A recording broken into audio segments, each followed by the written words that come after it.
Dear friends, Mediabox Devotional is trying to explore the treasures of knowledge on various disciplines that are enshrined in Hindu temples, scriptures, and life of sages, etc., to publish it for the well being of mankind. So, kindly subscribe the channel and press the bell icon nearby. Also, please like, comment, and share the video.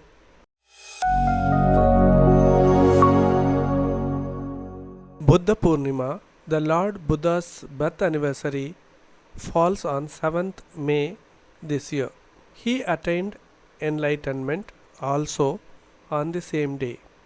We wish all Buddhists and Hindus a happy Buddha Purnima. In today's video, we are walking you through the life of Lord Buddha. The life story of Lord Buddha is very interesting. It becomes more interesting when we hear it from another spiritual leader of our times who has stolen the hearts of lakhs of thousands of people in many parts of the world. Yes, the story is narrated by our beloved Sadhguru of Isha Foundation. Intoxication is the nature of the moon. 7th of May. It is a special Purnami or a special full moon day because it's called Buddha Purnami. This is the day Gautama the Buddha got enlightened. There are many aspects to his life. The most important aspect is that he is a Buddha. That's not his name. His name is Gautama Siddhartha, but he is a Buddha. Buddha means he transcended his intellect. Bhu means buddhi, dha means dada. Buddhi means the intellect, dada means one who is above. One who is above his intellect is a Buddha. One who is in his intellect is a non-stop suffering human being. Something happens, they suffer, nothing happens, they suffer, whichever way. That is, if you're below the mind, we call them Buddhu. You're missing the point. If you're above the mind, you're a Buddha. If you're below the mind, you're a Buddhu. If you're in the mind, you're non-stop suffering. So how did he become this? He tried many things in his life. He was a prince of a small princely state. Because some yogi predicted that this will either become a great emperor or become a great sage. When he made this prediction, the father got little excited. He did not want him to become a great sage, he wanted to become a great emperor. So he decided he will not expose him to… because he thought by being exposed to some suffering or misery, he may turn into a sage. So he kept him in utter pleasure, the best of food, best of clothes, best of pleasures, everything. When he was 19 years of age, he got him married to a very pretty young woman, kept him in a palace secluded from the rest of the society where he lives in pleasure, never exposed to any kind of suffering. One day he thought he will just take a drive through the town. He asked his charioteer to take him across. So he was going, and then he saw a man who was old, was going like this. So he had never seen an old man in his life. His father had protected him from all this. He said, what happened to him? So the charioteer, oh, he's just an old man. How does it happen? He asked.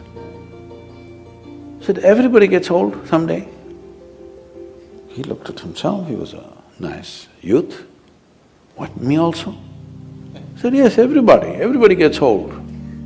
They live long enough, they get old.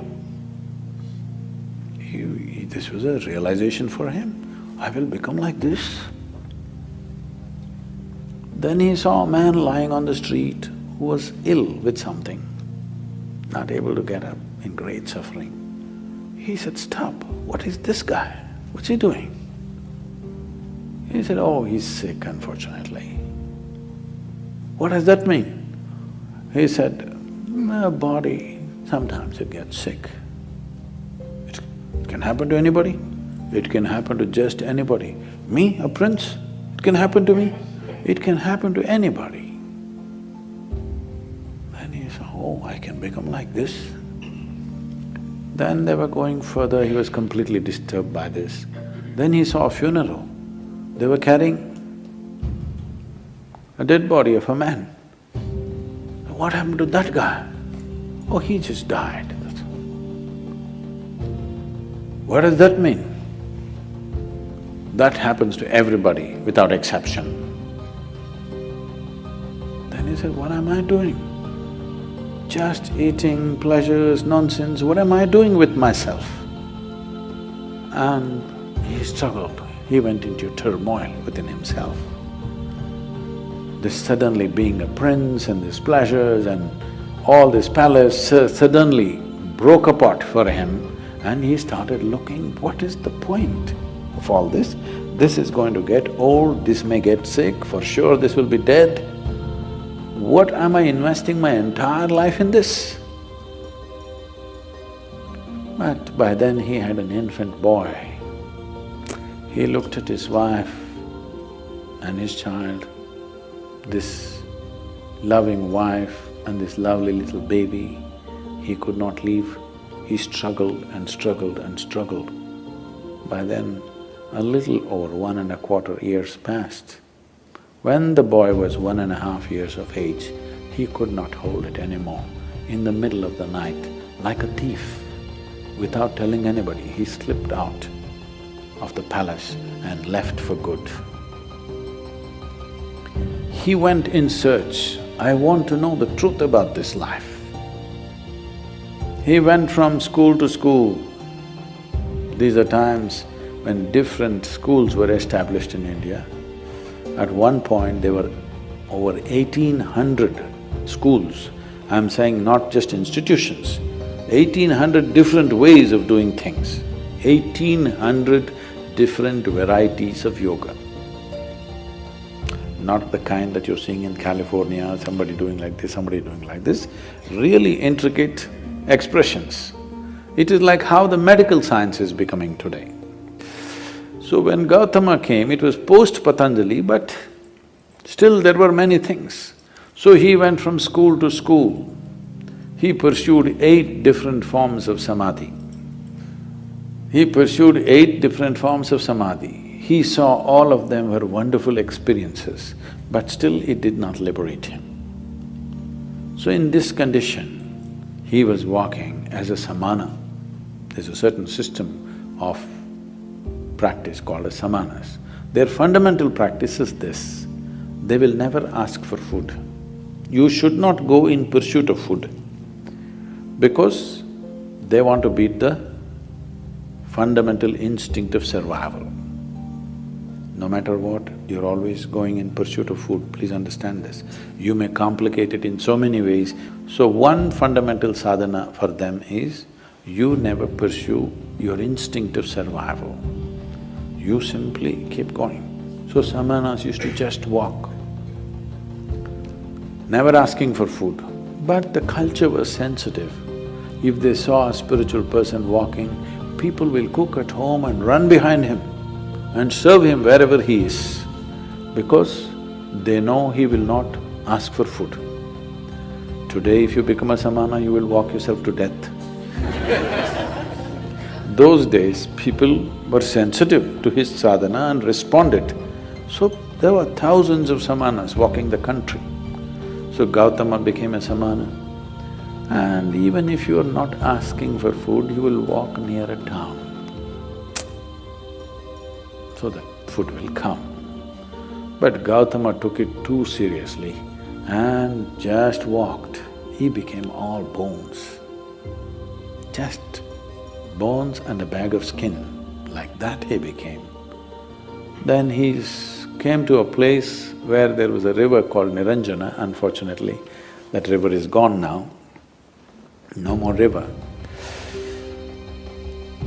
Just about 18 to 20 inches of water, maybe moving little rapidly.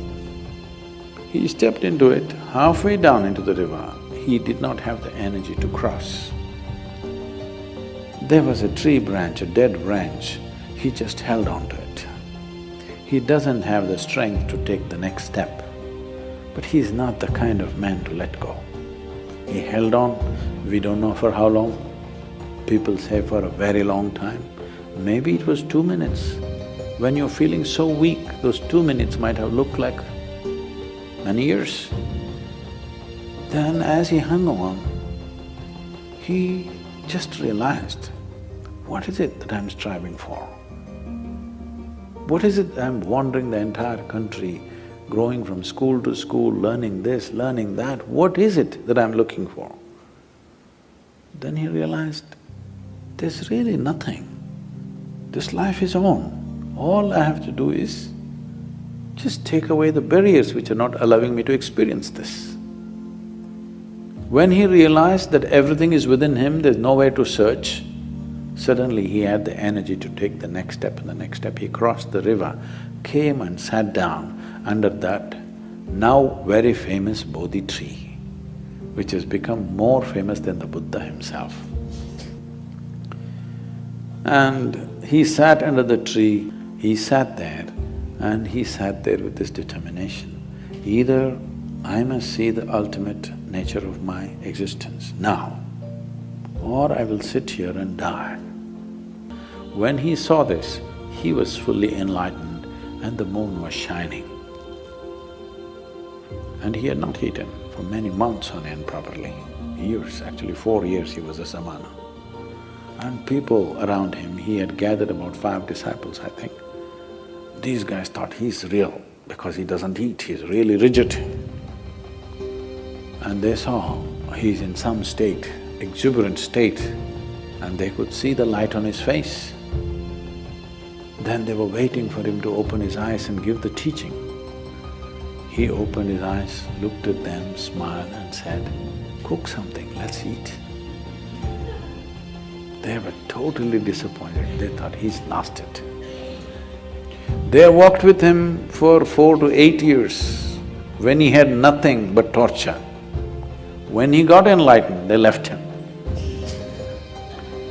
Because they wanted to hear something severe. He said, "Cook something, let's eat. We've been wasting our time." Buddham saranam gacchami, dhammam saranam gacchami, sangham saranam gacchami.